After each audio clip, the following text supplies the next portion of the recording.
I said it without thinking. That was the problem. And also, in retrospect, the beginning of everything. We were in the kitchen at 7:40 in the morning, the small office kitchen that smells of burnt coffee and someone's persistent ambition to microwave fish. And she was standing at the counter with a mug she hadn't drunk from yet, looking at the wall. And I walked in and looked at her and said, before my brain had fully loaded, "You look tired." She turned. She looked at me for a moment with an expression I had never seen on her face before, which was notable because I had been cataloging the expressions on her face for 2 years without meaning to. And this one was new. It was not the expression she uses in meetings when she has already won the argument and is waiting for the room to catch up. It was not the expression she uses when I specifically have said something she disagrees with, which has a particular quality I can only describe as a sharpen. It was something underneath all of those, something that had not been organized for an audience, something that had simply arrived before she'd had the chance to make a decision about it. She said, "It's your fault." I said, "I haven't done anything." She said, "I know." She looked at her mug. "I dream about you." She said it the way you say something you have been not saying for a long time, not casually, not dramatically, just flatly, like a fact she was tired of storing. Then she picked up her mug and walked out of the kitchen and left me standing next to the coffee maker with no reasonable response and a meeting in 18 minutes. My name is Joel Renner. I'm 34. I work in product development at a mid-sized tech company, which means I spend my days figuring out what something could be before it is, holding the gap between what exists and what should exist, and finding the path between them. It requires a tolerance for uncertainty and a comfort with things that are partially formed, and a certain stubbornness about seeing something through, even when you can't yet see the whole shape of it. I mention this because it is, in retrospect, the exact skill I should have applied to the previous 2 years and did not. And because Nadia Ose has been partially formed in my understanding for exactly that long, and I have been stubbornly not seeing the whole shape of her. Nadia, 32. She's in product strategy, which means we work adjacent to each other constantly, sharing stakeholders, sharing timelines, occasionally sharing credit in ways that neither of us has fully made peace with. She had been at the company for 2 years before I arrived, which meant the culture had adjusted to her before it had to adjust to me. And the adjustment had included a general understanding that Nadia's recommendations carried weight and that disagreeing with them required preparation. I had arrived unprepared the first week and had disagreed with something in a company-wide meeting.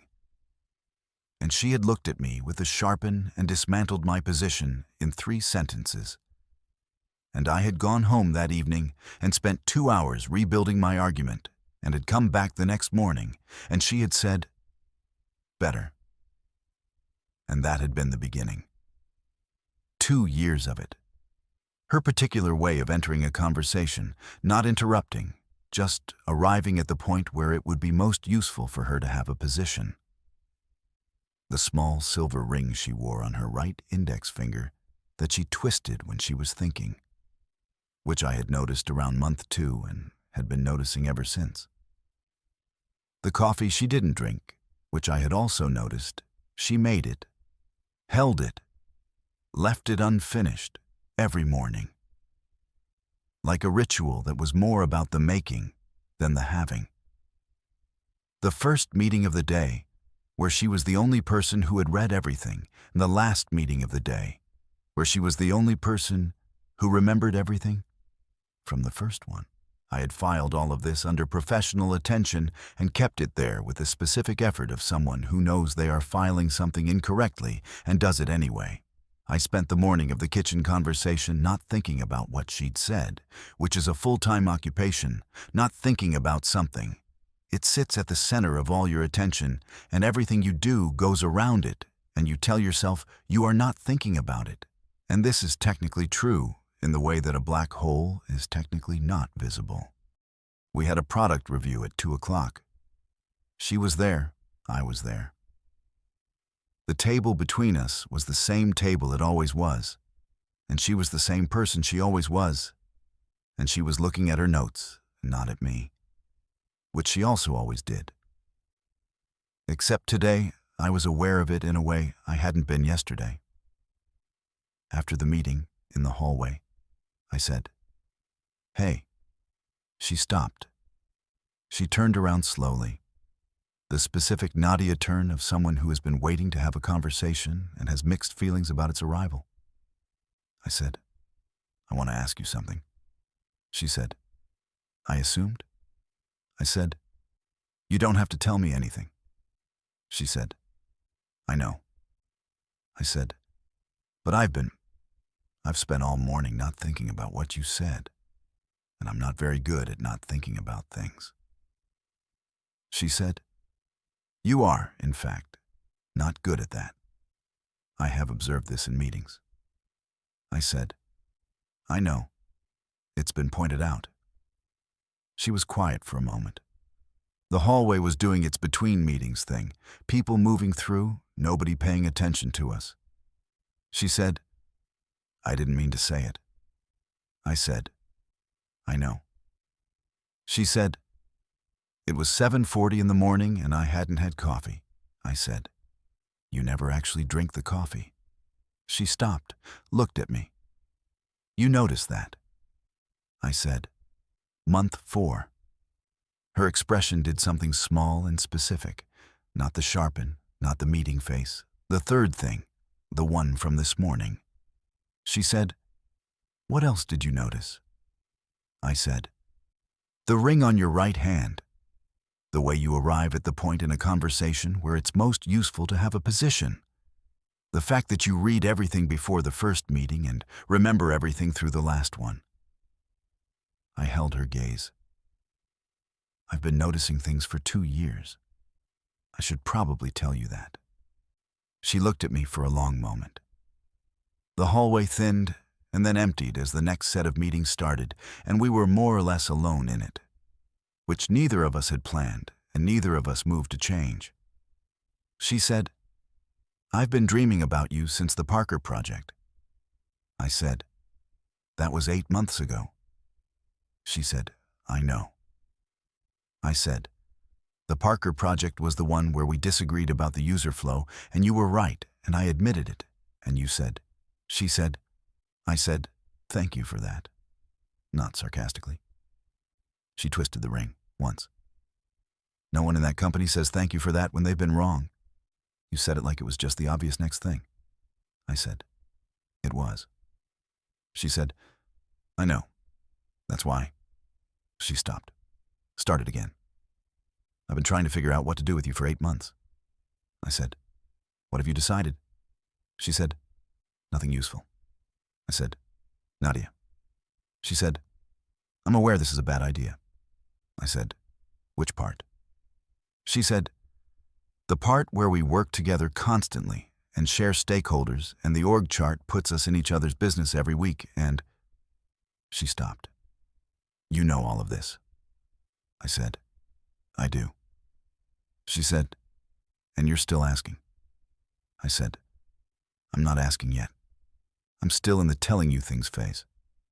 She looked at me. Something in her expression changed, the third thing again, the one that hadn't been organized for an audience, but differently now. More deliberate.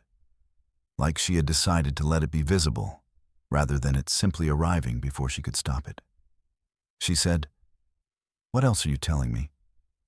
I said, "That I've spent 2 years working on the gap between what something is and what it should be, and I've been bad at applying that to the thing directly in front of me." I held her gaze. I think I knew for a while what this was. I've been finding the path slowly. She was very still. I said, "The dreams. How long exactly?" She said, "You want the specific data?" I said, "I want you to know I'm listening." She twisted the ring once more, then stopped, like she'd noticed herself doing it. She said, "The first one was the week after the Parker project. We were in a meeting that didn't exist in an office that wasn't ours, and you were explaining something about architecture, not product architecture, actual architecture, buildings. And you were wrong about something structural, and I told you, and you said, 'Show me.' And I showed you." She paused. I woke up thinking about that, about someone saying "show me" like it was just the next thing. I said, "It is just the next thing." She said, "Joel." I said, "Yes." She said, "I need you to understand that I don't say things I don't mean." I said, "I know. It's one of the things." She said, "Which things?" I said, "The things I noticed." She was quiet. Then she said, quietly but directly, without the meeting voice or the sharpen or any of the managed surfaces, "I dream about you because when I'm awake I have to be very careful, and when I'm asleep I'm not. And in every version you pay attention and you say the right thing and you don't manage the situation, you just—" She stopped. "You're just there. And it's enough. And I wake up and I'm here, at the company, and you're at the company. And there are 17 reasons this is complicated, and I've been carrying all 17. That landed in the hallway like something put down after a very long carry. I said, "What if I took some of the 17? She said, "You can't take the org chart." I said, "No. But I can take the part where you're doing this alone." She looked at me, long enough that I could see her finding the friction points, checking the structure, locating the place where the weight was actually being carried. Then she said, "You took 2 years to get here." I said, "I'm in product. I think about what something should be before I build it." She said, "Were you building something?"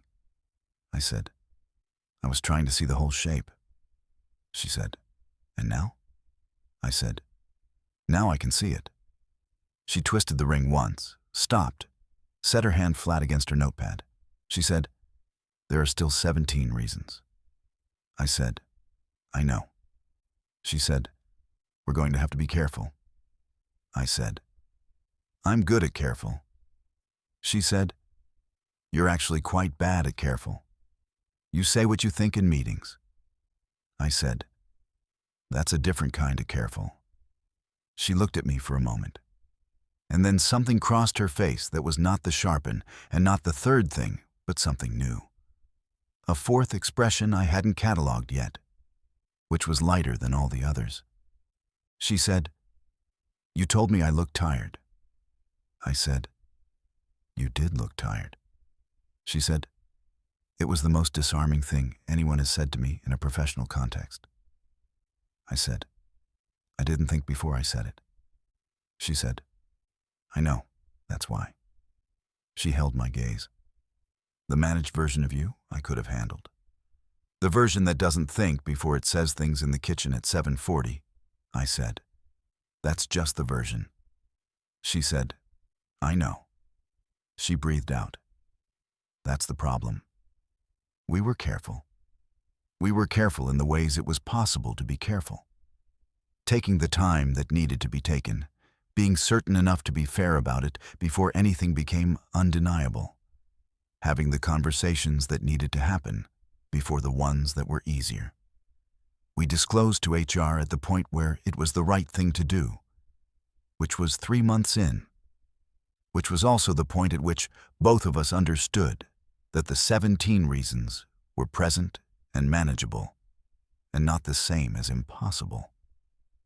Our manager took it with the particular composure of someone who had suspected for longer than either of us had known. He said, "I wondered when this would happen." Nadia said, "We have documented the relevant parties." He said, "I'm sure you have." He looked between us. The work has only gotten better. He said it like a man producing the one argument he knew would end the conversation, which it did. 6 months in, I came into the kitchen at 7:40, and she was there with the coffee she wasn't going to drink. I said nothing. She handed me a mug, my mug, already made the way I take it, and I took it. And she turned back to the counter, and I said, "You still look tired." She said, without turning around, "Still your fault." I said, "Still dreaming?" She turned. The fourth expression, the one that was lighter than all the others. She said, "Less. You're less interesting when I can just talk to you." I said, "That's either a compliment or a criticism." She said, "It's an observation. I notice things." I said, "I know." I drank the coffee she'd made. "I notice things too." She said, "I know." She picked up her own mug, actually drank from it, set it down. That was the first problem. A year after that, someone at the company didn't know the history, made a comment in a meeting that positioned us as adversarial. The usual assumption about two people in adjacent roles with strong opinions. Nadia said, without looking up from her notes, "We're not adversarial. We have different entry points to the same problem." The new person said, "What's the difference?"